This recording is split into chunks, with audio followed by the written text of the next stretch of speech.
Hi, I'm Jen Peterson. I'm the Chief Executive of Easton, and I have been in this role for a little over 5 years.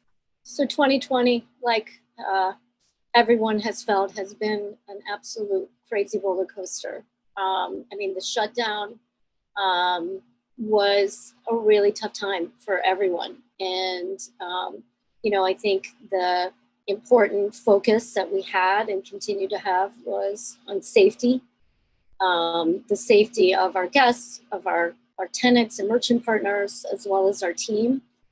And I guess followed up with communication. There was so much to communicate. There was so much changing constantly, and still is, frankly, that we really had to make sure that we were not missing any key constituents. And so whether that would be emails, calls, our social channels, direct face-to-face communications with our partners here.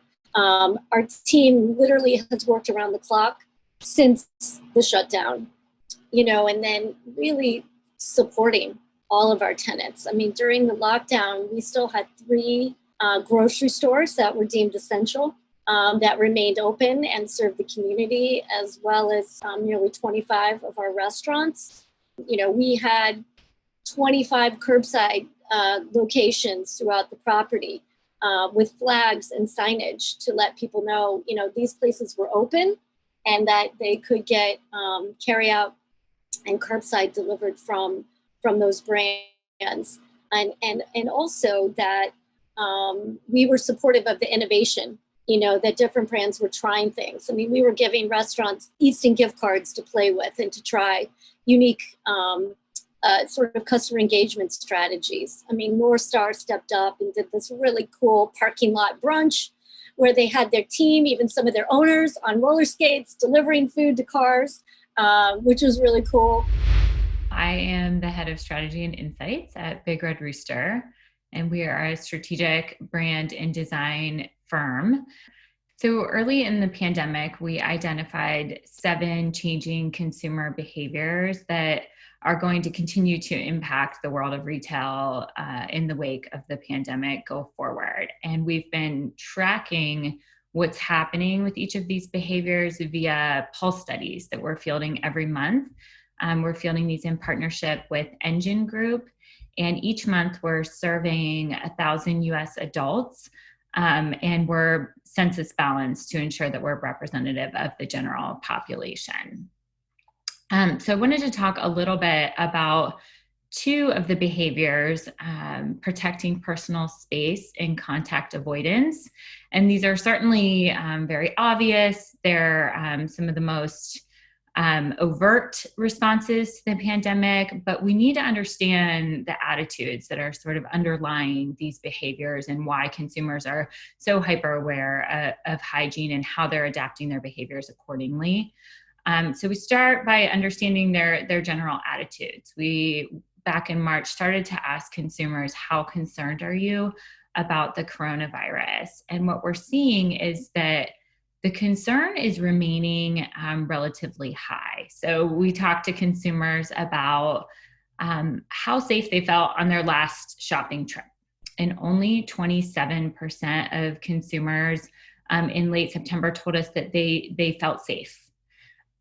And so if you think about this, pre-pandemic, very few of us were evaluating safety as we were heading out to go to stores or restaurants. If you think about Maslow's pyramid and that hierarchy of needs, the base is our need for food, water, shelter, and safety.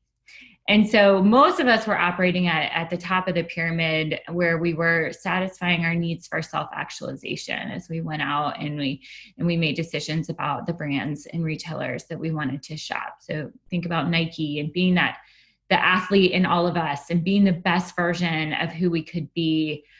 The pandemic kind of flipped that on its head for many of us. And now consumers are making decisions about where to shop based on where they feel they can be safe, where they feel confident that their families are protected, where they can get those basic needs like, toilet paper and meat. And it's very important to understand that those notions of safety being shaken are things that are going to stay with us for a very, very long time.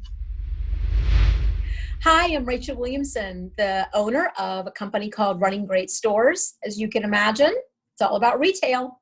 Stores had virtually no notice that they were closing. They went from being open and planning for Easter and for spring break and for peak to printing off a sign or handwriting a sign, taping it to their door and telling their teams, hey, you're not coming in, we're closed. And I think at that moment in time, everybody thought this would last for a couple of weeks. Companies still were paying their associates, even though the stores weren't open. But then all of a sudden, 2 weeks came, 3 weeks came and went, and people started to realize that this was going to last quite a bit longer.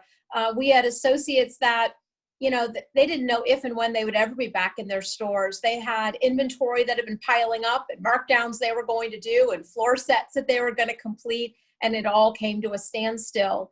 After 2 or 3 weeks, many companies actually started furloughing their associates, which meant they were still employed, but they just simply stopped being paid for the work that they were doing, which put an enormous amount of stress on thousands and thousands of retail associates, not only in the US, but really I'll say around the world at different times. But teams had to apply for unemployment. Many states were behind in the payout because they were inundated with unemployment claims. More than just retail, was impacted. I know many managers were rushing to Walmart and Target to find jobs just to be able to keep paying the bills and to put food on the table.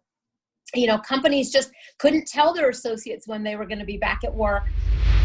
My first response was definitely, I think, what any other normal human being had: shock, deep concerns for my family, my associates' families, our organization. I look back on those times, we tried to communicate transparently. I knew I was going to have to make some very challenging decisions, and that they were going to happen fast and furious. So we had a recession plan in place. We cut all non-people expenses immediately to the bone. We communicated open and honestly with all of our stakeholders, whether that was our banks, our supplier community, the factor community, our the real estate community. We communicated to them. We communicated with our associates openly and honestly. And I'm proud to say, we were able to find a path that allowed us not to lay off our people. We did not furlough or lay off our people through this whole process. And I'm very proud of my management team. I give my management team a tremendous amount of credit. They put in a lot of long hours to navigate this. But as you can imagine, when you see your business, you close 120 stores across the company or the country, you have thousands of associates that depend on you. You're definitely feeling the pressure. But we just communicated open and honestly. We stayed steadfast on what our principles were. There were negotiables and non-negotiables. And one thing that was non-negotiable is, we were going to impact our people last. And that seems to have paid off for us over the last 6 or 7 months. We, really tried to focus on how do we reopen our stores. And we could have done things better. We had a learning curve on how to open a store after a pandemic, or during a pandemic, I guess I should say. There was, as there was a major shortage on cleaning supplies. So we surveyed our associates after, maybe a month or so of being open, a few weeks being open. We learned that, we were not doing a good job on some things.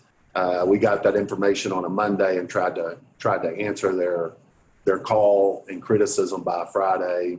And then we just try to communicate to them. But the challenges have been, as you can imagine, you're dealing with, all kinds of different municipalities, all different rules and regulations, different environments, different cultures, the mindset of your associates. Probably the biggest challenge for me has been, and for our associates, is just being in a positive mindset, because the environment we're all in right now, it's so negative. And so we spend a tremendous amount of time working with our teams, empowering our teams, encouraging our teams, to get them to understand that our country has been through something like this before, and we're going to get through this, and we'll come out better on the other end. But it has been quite frankly, one hell of a project, and I've seen the gamut of all emotions, and I'm very proud of what our team has done through a very difficult time, and I give them an A+ for effort and A+ for energy. And, we've definitely made plenty of mistakes along the way. But one thing I would say about our leadership team is when we do mess up, they try to listen, and we try to adjust. So biggest challenge for us right now is dealing with the local municipalities and keeping our associates in a good place, helping them navigate the challenges of loved ones losing jobs, or if someone's gotten sick or whatever it may be. So really being unbelievably supported when they need us the most. Yeah, so closing down Easton was really one of the hardest things. With a brand that's been here over 20 years, never shutting down, we literally had to close our station building, and then protect the property 24/7 to ensure that our retail brands were safe here. We still had people coming and kind of walking through the property, but we were really conscious of, making sure that the area was safe and protected. When we reopened stores in May, we didn't know if customers would come back. I think that was the question. Are they willing, after being locked down in their house for a couple of months, are they willing to venture back out, or are they afraid to? Safety has been first and foremost. And I would say from the day we reopened back in May until today, safety has maintained the top priority for every retailer out there. In fact, in all my years in working in store operations, I can confidently say I've never seen the consistent execution in every location, every day that I have seen with COVID. And when I've asked retailers, what do you attribute this consistency in the execution? And they all come back to the exact same answer. And that is, associates are afraid of getting sick. They really are. They're afraid of taking the virus home to their families. So when the day is done, it's good to see that companies put structure in place and associates were willing to follow that. So we were told in late April that we would be able to reopen our retail component in mid-May. Our offices in early May, then retail on May 12th, patios May 15th, followed by restaurants being able to open their dining rooms on May 21st. So that all came a lot faster than what we had originally anticipated, maybe mid-June to July, actually. And so we were really grateful that we had been already working on our reopening plans, that we were preparing for that day that we would be able to open our doors again. And, already working on safety signage, putting into position sanitizing stations, getting all the components, if you will, ordered new sign holders, things like that. So although it came fast, we did feel that we were prepared.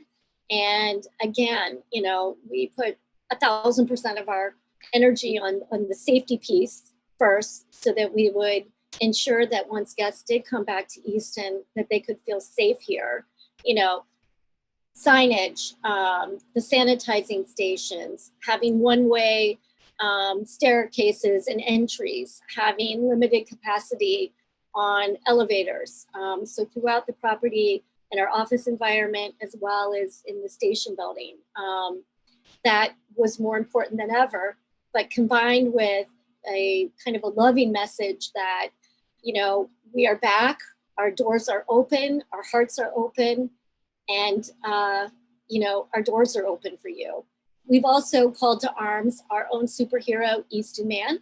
He's appeared on property regularly to tell people to just wear it and pass out masks too. So that's been a little tongue-in-cheek, but also well-received. And we also, when we reopened, installed a lot of expanded seating areas. So on our town square, on the Unity Pavilion, at the Yard. And that is seating that has really helped support those guests that aren't ready to even eat on a patio yet, but want to come to Easton and enjoy the awesome food from their favorite restaurant, as well as just to allow folks to have a place to have a respite in more locations.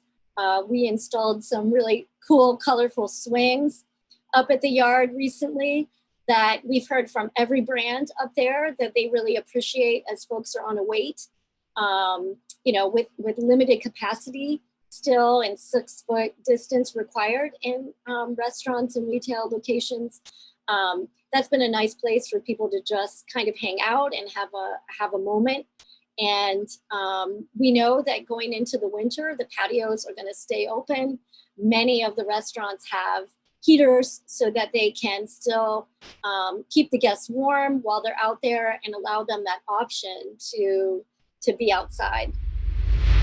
So as we think about service, we feel the number one priority of retailers right now should be to think about servicing alternative fulfillment solutions.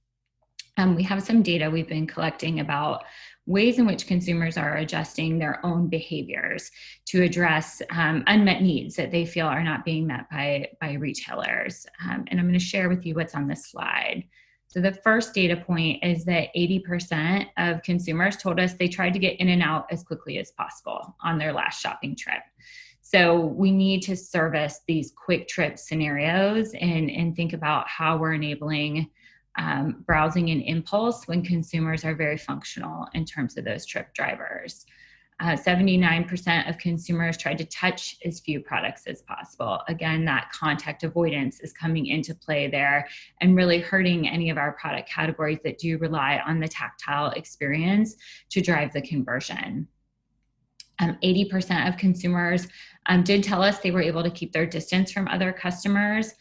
So what we're putting in place in terms of capacities and one-way aisles and dedicated entrance and exit doors are working and giving consumers a bit of confidence in this very difficult scenario.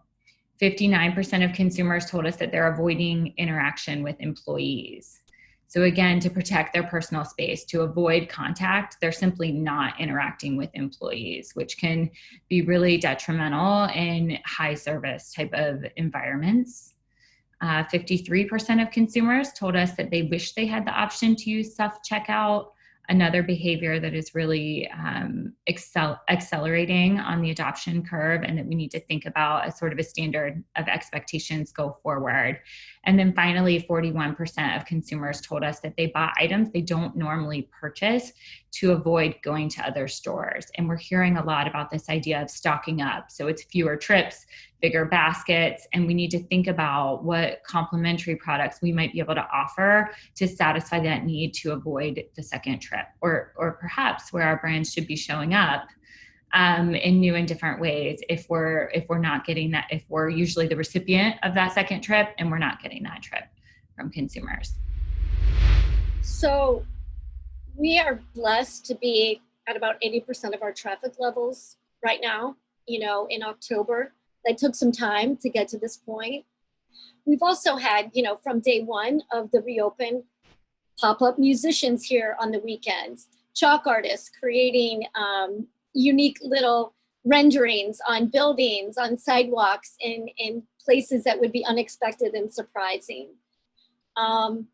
We had some casualties of the pandemic, some brands that did close, which was really sad.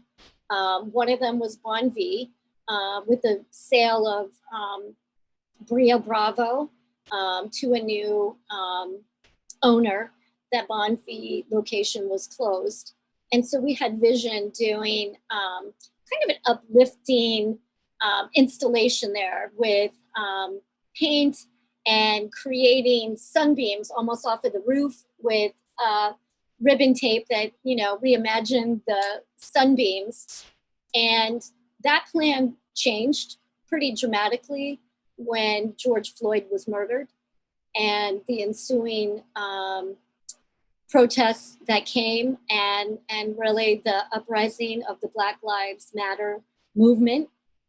We felt that there was something more important that we could do there than just uplift, but also to educate with art and to share some important Black voices. And so we had 5 local female artists who collaborated on a beautiful installation that brought forward quotes by Nelson Mandela, by Maya Angelou, by Toni Morrison, along with beautiful florals. They created what we're now calling the Unity Pavilion. And it's somewhere that you can sit on the patio, there's seating there, and enjoy the art and really kind of take in the message that these powerful Black voices are sharing. Localized consumption is another one of the behaviors we've been tracking, and it's very much tied to this notion of community. And what we saw is when the country went into lockdown, a lot of consumers were forced to sort of rely on their neighbors and their families as that first line of protection and support to get through what they were going through. We saw consumers rallying around their local businesses to keep them from going out of business. We saw people rallying around their local and their state governments in ways that we haven't seen for a long time. And the result is that consumers have now sort of created these new circles of allegiance that didn't exist for many of them before. If you think about our millennial populations, for example, they grew up with the globe at their fingertips, and they had many other ways of self-identification beyond their local communities. And those things have been taken away from them, where now they can no longer, maybe they've lost their job and they're not identifying as a member of that specific career, that specific route of employment. Maybe they're just not a commuter anymore. And so they're at home and their social patterns have been dramatically changed. They're not identifying again in those ways. And they're now relying on these local communities as a new form of self-identification. We talk to consumers about how this may or may not be influencing their buying behaviors. And 74% of them told us that they plan to purchase from a local business whenever possible after the pandemic. For many large national chains, they need to start to find new and different ways to connect locally. That could be through highlighting employees. Really, that store manager has become more important than ever in providing that bridge to the local community. Philanthropic efforts are very, very important, but even things like merchandising and assortment and demonstrating an understanding of the local community is a trend that we know was already on the rise pre-pandemic, and one that's critically important now to continue to grow post-pandemic.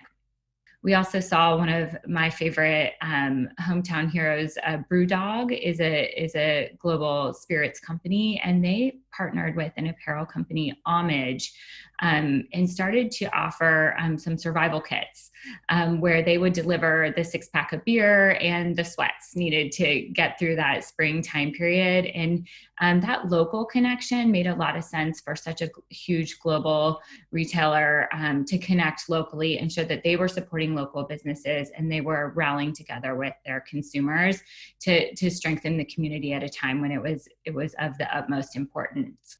So one other thing to keep in mind as we're thinking about businesses that are targeting younger consumers is that our millennial generation has now lived through 2 major financial crises in their lifetime. And we know that it's those consumers that are at their most formative years that are the ones that are most likely to be impacted long-term by some of the experiences that have happened through crisis. And so millennial generation were already extremely conservative in their financial outlook, having lived through the Great Recession. And now they're living through another financial crisis that undoubtedly will strengthen that financial conservatism for that audience.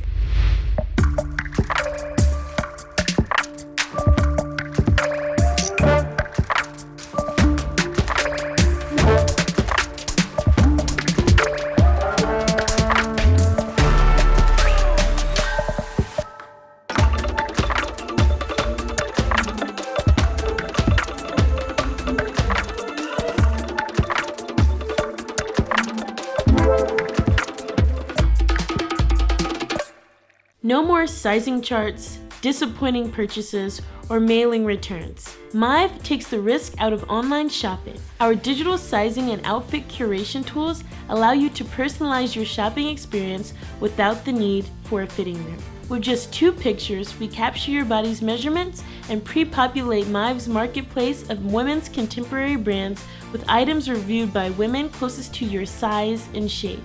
Mive removes the hassle, stress, and risk in online shopping. Come shop with us. I have been a reporter at the Business of Fashion, which is a trade publication for the fashion industry, for the past 2 years. I cover retail, specifically this really interesting transitional phase that retail is in currently. I cover a lot of direct-to-consumer brands, so this is sort of the new guard of retail, as well as more traditional mall retailers that, as you all know, are in trouble today. So the pandemic has absolutely been the last straw for a lot of these retailers that were struggling years before it came along. What it really did was just accelerate a lot of the trends that these dinosaur retailers failed to adapt to. Warby Parker, so like the direct-to-consumer darling, they were founded in 2010. It's been 10 years for a lot of these retailers to really adapt, to really shift their distribution channels, to really look at their brick and mortar footprint and make necessary changes. But a lot of them just didn't. In order for them to actually catch up and be on the same page as a lot of these younger brands and actually meet the consumer where they are, they have to change a lot of things. And we're hearing from consumers that despite their own behavioral modifications, they are expecting more change from the physical environment. So we started asking consumers about this back in April. And at that time, 93% of them told us that they expect somewhat or significant change in the brand's physical space. We're seeing a bit of a drop-off in terms of those numbers, but we're still at 3/4 of consumers demanding significant change. Also good news in terms of the future is that they do miss the opportunity to shop in physical stores. 85% of consumers told us that small or local retailers are an important part of their community and need to be taken care of. 70% said they enjoy shopping at stores, and once they feel it's safe, they'll be back again. And perhaps the most interesting stat here is that 68% said that the pandemic has made me appreciate shopping in stores more than I previously did. So this idea of the role of physical retail is being supported here as a continued critical piece of a brand's portfolio. For example, one of the ways that we can help consumers feel empowered and reestablish some of that trust that's lacking is to provide more transparency in terms of our retail shopping experience. You can see on this rendering on the left how you might enable customers to plan their visit through some data feeds that give them that transparency. So in this scenario, we've given them peak traffic hours so they can plan around them. We've allowed them to make an appointment to visit our store. We've given them transparency into occupancy levels as well as actual proximity of individuals shopping the store. And all of those things can allow consumers to feel confident and more empowered to make that shopping trip. So as we think about portfolio strategies go forward, it's really important that we not just provide a short-term solution, but a long-term solution that can grow the business. So if you look at these renderings on this slide, you can see how we've thought about great service experience for these fulfillment journeys. But we're also thinking about growing the basket and providing some impulse opportunities. So here on the left, while you're waiting for your products to be delivered to the car, you also have the opportunity to run in and out quickly from sort of a a mini store solution, which might be highlighting a specific category of goods, might be highlighting a seasonal trend, or might be providing things that we know are commonly add-on items to the basket. And this can help us recapture some of the lost impulse that would typically happen with a BOPIS solution. So it's no longer buy up, pick up in store. That's not what the consumer's asking for. It's buy online, pick up out of store, but here we're recapturing some of that lost impulse opportunity. You can also look at the rendering on the right-hand side where we do have some digital window shopping capabilities. So for those who are not comfortable actually entering the store, yet they're there for a pickup opportunity, we're still exposing them to items that they can purchase impulsively as add-on items to the cart. So one of the most important things as we think about elevated service experiences is that we start to think about browsing and apparel and what happens to the fitting room experience. We're not anticipating a return to armloads full of apparel that we dump into a dressing room anytime soon. You can see here we've thought about this idea of showrooming and how it might evolve with 6 feet breakers and digital scanning capabilities using image recognition to provide a very seamless experience. The advantage of front of house showroom is also that enables more back of house for distribution capabilities and elevated inventory and in-stock positions. We also know that idea of being in stock has been elevated in the consumer's mind since the pandemic has hit. On the right-hand side of this slide, you can see a dressing room experience of the future. Of course, Sarah has booked this dressing room in advance. It has come fully stocked with the merchandise that she's already browsed online, maybe 1 or 2 additional items that have been recommended for her based on her past purchase experience. Sarah has data transparency in that she knows when this dressing room was last cleaned. You can see it was cleaned at 9:23. There's also some capabilities for Sarah to customize her experience from a sensory perspective. So she's able to select lighting, she's able to select music, she's maybe even able to select scent. So while our anxiety continues to be somewhat elevated about the safety of these experiences, using sensory cues can help reduce some of that anxiety and make consumers feel calm and really optimistic about shopping, which is what we know can ultimately lead to bigger spend. So in August, I published a report on thebusinessofashion.com. It's a case study that looks at the future of physical retail. And what it did was define 4 very specific roles that stores need to fill. And maybe not all of them are relevant to every single brand, but this is a framework with which retailers should be thinking about the purpose of brick and mortar today, right? So half of purchases, and this is something that I've heard from a lot of analysts, about half of online purchases for apparel is going to be online from now on. And so really the first thing is, does that make my stores obsolete? Maybe some of them, but the short answer is no, not at all. But only if your store actually serves a purpose in today's digital landscape.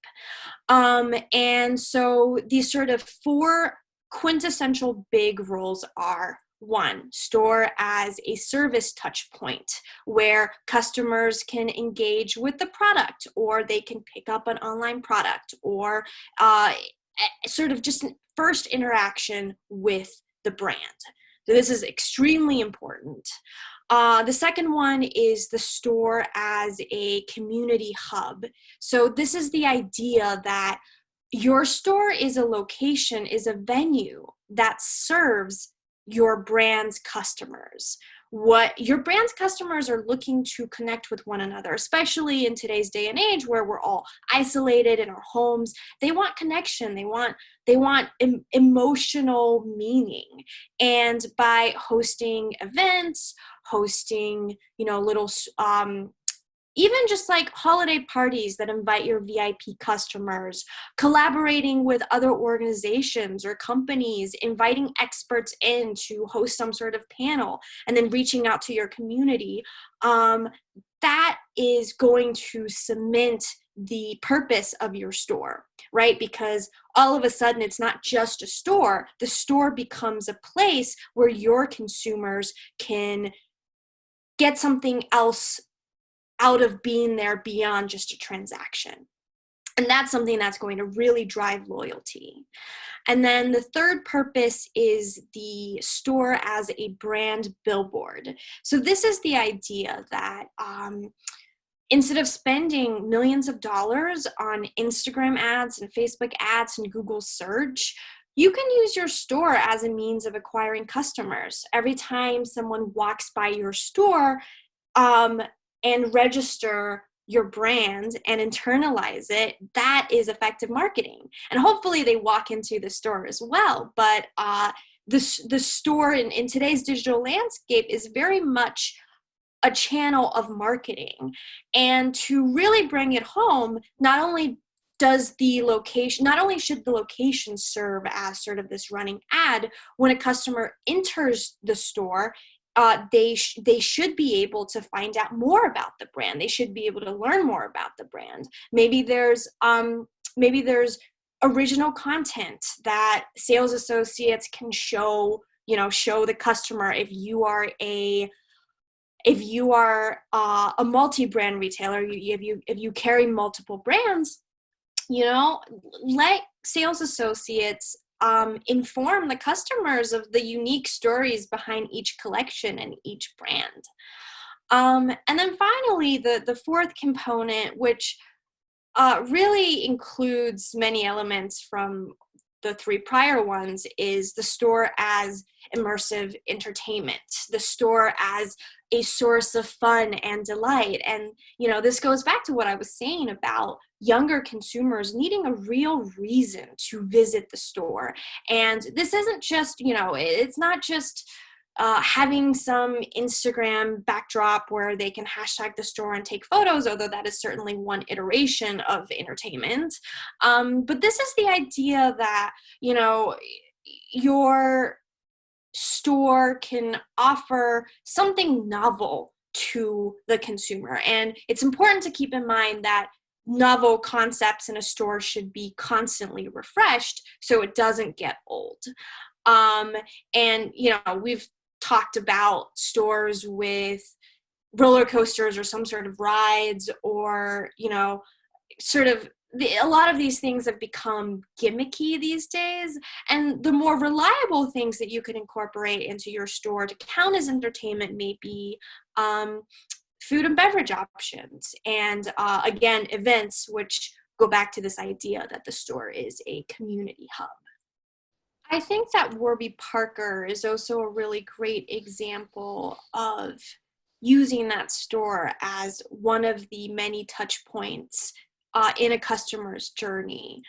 Warby Parker knows that almost every single purchase starts online. It starts with a customer going to warbyparker.com and browsing the glasses, maybe even using their virtual try-on tool.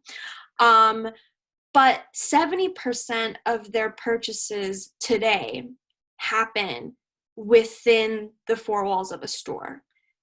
I think this is so interesting because they're a digitally native company. They set out to be this e-commerce service, and they found today that the overwhelming majority of their sales happen in a store, which really proves the point of how important stores are, because customers want that physical touch point. And it's very important to keep in mind that, today's consumer, especially young Gen Z millennials, they are pickier than ever. They're used to shopping online, so they don't need to go to the store. So if they're making the effort and going on a shopping excursion to a physical location, you have to make it worthwhile, or you're going to lose that customer forever. One really great example of using a store as a community hub is what Sephora does with its Beauty Insider loyalty program. So it's a card. I'm sure like every one of my girlfriends has one, because they give you gifts on your birthday. And the more money you spend, the more access you have to free stuff. So Beauty Insider has an online forum as well. And this is the really cool thing, where they will advertise to their Beauty Insider members, especially the ones who are active on the online forum, that the store, that there will be events in stores. So these could be makeup master classes. These could be a product launch. This could be even just the grand opening of a store. They invite their loyal customers into the store. At the store, they are given like swag bags or whatever, and they make these customers feel really, really special. You know, there's this idea of localization, where your store in LA should look different from your store in Miami, because they're different locations, they're different communities, their customers have different interests. If I'm a J. Crew customer and I'm traveling to, I don't know, Columbus, if I'm traveling to Columbus, it would be really cute and cool if that store has its own unique feel, has its own unique look. That's what store operators should be thinking about. And from that corporate level, brands need to be empowering their local managers and their sales associates to be able to make decisions that really cater to each location. I would say it probably took us about a month to really try to not nail down the financial plan and what we believed would happen, with an acknowledgement that we knew we were going to have to be unbelievably fluid. We took a best guess approach. Yes, we are very goal-oriented in this organization. We ask all of our associates to have 3 professional goals and 3 personal goals. And we want them to be working towards achieving those. So we do have daily sales plans, and probably something that you're used to and what you have seen. As far as from the how do we handle it, we move and shake relatively quickly. It's been consistent and constant learning. I mean, I'm still working through in my head what do I think November and December is going to be. As far as dealing with, you're talking about, to your point, particularly in the mall setting, the foot traffic is, down substantial in the 40s range, high 30s, mid 30s, 40s, some depending on the shopping center, and the market could be even higher. The outdoor centers seem to be doing a little bit better, while the foot traffic is still substantially off. We've really just asked our associates to control what they can control. And we've tried to put in realistic plans that we can celebrate as an organization, and build the expense around that. And, again, lower hours than I would normally like to run our retail business. But with the fall off in the foot traffic, there is some justification for that. We looked for expenses. One of the blessings of being a growth business is you are spending a lot of money, right? So we've invested, several hundreds of millions of dollars back in our business over the last 4 to 5 years. And so we were able to cut and do things that maybe didn't impact us as much. What does the holiday season look like? Typically we have 7,000 to 10,000 people come to our tree lighting event. Obviously we won't be doing that, but we're still going to light up Easton. When you see all the lights go on here, it's really magical no matter what part of the property you might be on. So to offer that as a special event for families, and then the lights stay on, obviously, through the holiday season, even through the end of February, and maybe even beyond in 2021, because we know how much joy they spark for folks. We're not going to put Santa in harm's way and have him arrive, but he may show up periodically and pop up on our trolley. We're going to offer a virtual Santa experience where you can get a very special video made just for you by Santa, which we will do safely and film with him in a way that he can remain out of harm's way. We're going to have lots of animation on property where, our tree lighting ceremony has a beautiful parade that has all kinds of elements in it, hot air balloons, buskers, stilt walkers. We're going to have some of those things on property throughout the holiday season, probably more so on the weekends. But as we get closer to the actual holiday, you might even see some of those a cappella groups or pop-up brass bands during the week. We're really trying to think of any and all ways that we can support both the tenant merchant partners as well as our guests. I feel very bullish on 2021. I know the safety protocols are going to be here for a while. And so we're getting good practice and making sure that we're staying distance, we're wearing our mask, we're washing our hands, we're sanitizing. All of that will continue into 2021.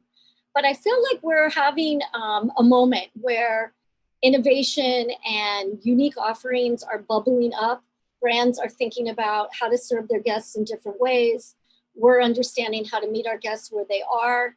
And, I believe that's going to spark even more kind of unique offerings in the coming year and beyond. We know the pandemic has very much accelerated some of the changes in retail that we were already seeing, and, believe that will continue. But that we're in a really good place. And I feel that people are humans. They are social creatures. They want to be out safely and not just in their home on a couch ordering. So I believe that we'll see our guest here for holiday and we'll see her come back in 2021. I do think by April of next year, we'll have a very clear picture of the bankruptcy situation, of the store closures, what is the foot traffic expectations. I think November, December is going to tell us a lot as an industry. Will give me a real clarification of, what does it look like in those peak time periods when the shopping centers can get crowded, how comfortable is the customer, and what will be the unemployment rate, what will be the fallout, because I feel like that we're seeing bankruptcies now. I think we'll see a large number of bankruptcies in the February, March, and April time period, depending on how the Christmas season and the holiday season happens. But we're just transparent and honest with our associates. I mean, I tell them what we know and what we think we know.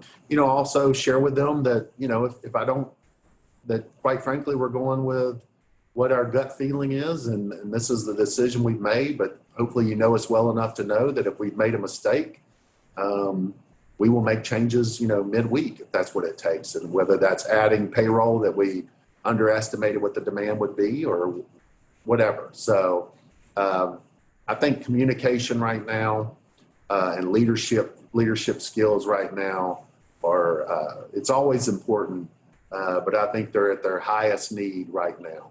Leadership is extremely important during this time period. We've got to shift to a long-term retail strategy that allows us to be able to pivot if and when things like this ever happen again. I think there is no doubt that someday we aren't going to need masks and all that good stuff. For now, we do. And, we've never been through a crippling pandemic like this before. It is absolutely uncharted waters, but we've got to make sure that we are, compassionate with our associates, and some of the rules that we're used to following or the policies we're used to having in place that maybe during normal times are less important right now. Doesn't mean it's a free-for-all, but it does mean we need to be people first, teams first. And as I mentioned earlier, resilience, I believe, has got to become a core competency in every retail organization. And, there's just a couple things that resilience really means. It's communicating powerfully and openly with your teams. It's being coachable, open to feedback from your associates, from your customers. It's building positive relationships, again, with associates and customers. It's being bold in your ability to take risks. it's developing others, and it's championing change. Those are really the skills that help you be a resilient leader and a resilient organization. Look, COVID can be the end of retail as we know it, or it can be the beginning of something super exciting and new. It's all in how we choose to address these opportunities. Our attitude and our mindset are going to determine how we get through this and who we are on the other side of this. We won't disappoint you.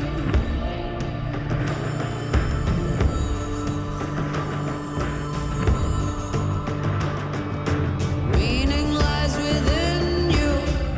Thanks for watching, and join us for the next episode, What Will Women Want?